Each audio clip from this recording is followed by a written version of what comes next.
L'actualité à l'échelle internationale reste dominée depuis 2019 par l'apparition du coronavirus.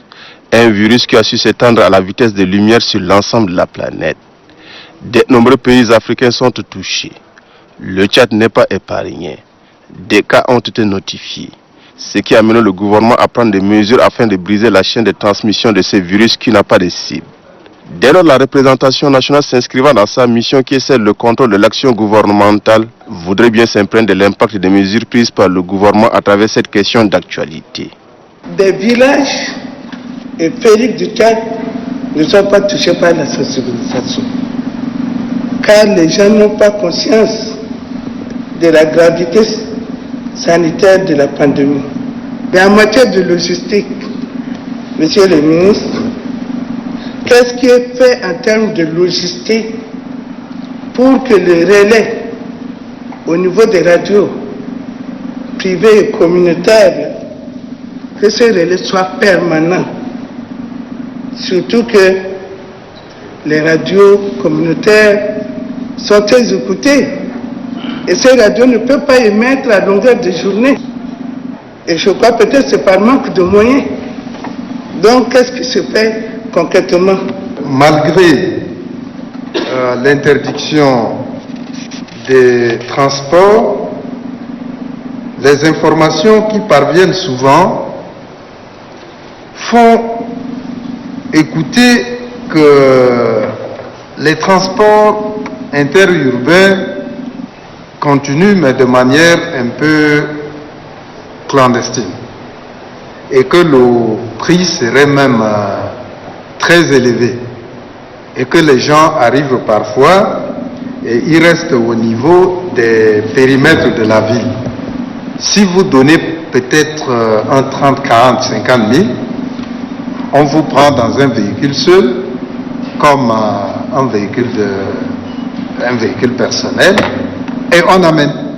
Les membres du gouvernement se relaient au podium pour apporter des éléments de réponse aux élus du peuple. Pour le porte-parole du gouvernement, à travers un plan de communication mis en place par le comité de veille, les médias sont fortement impliqués dans la sensibilisation.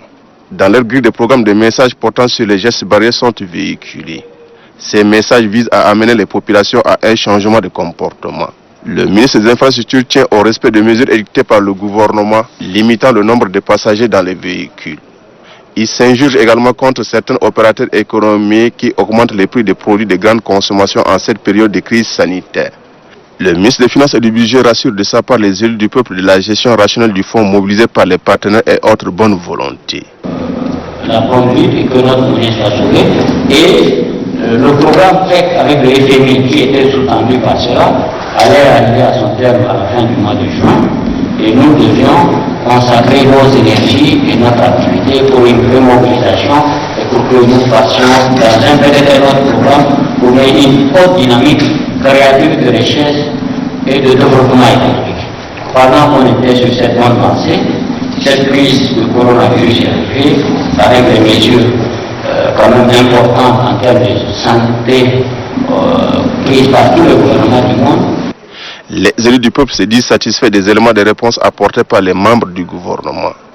L'ennemi étant invisible, il invite le gouvernement à intensifier les contrôles sanitaires. La préoccupation de nos élus, c'est par rapport au coronavirus. Qu'est-ce que le gouvernement a fait, qu'est-ce qu'il est en train de faire, qu'est-ce qu'il va faire, quelles sont les mesures qui sont prises pour freiner cette pandémie-là. Je crois qu'on a fourni tous les éléments à notre portée, toute la dynamique qui est en train d'être faite au niveau du gouvernement est mise sur la table des députés. Je crois que les questions ont eu leur réponse et nous ont demandé de continuer tout en sachant qu'aucune œuvre humaine n'est parfaite. Donc l'essentiel est déjà fait, comme la maladie est en train de ramper timidement, est en train de faire des ravages. Vous savez que d'un seul cas, le 19 mars, on est arrivé à 33 cas maintenant. Donc c'est pour vous dire qu'il faut prendre des mesures. Et donc le gouvernement est en train de faire l'effort nécessaire, tous les moyens sont déployés. Nous remercions la mobilisation nationale qui a été constatée parce qu'aucun acteur n'est resté en retrait. Donc toutes les catégories socio-professionnelles, les Tchadiens de toutes les couches se sont mobilisés, les entreprises citoyennes aussi se sont mobilisées, chacun a apporté du sien, et donc on est en train de travailler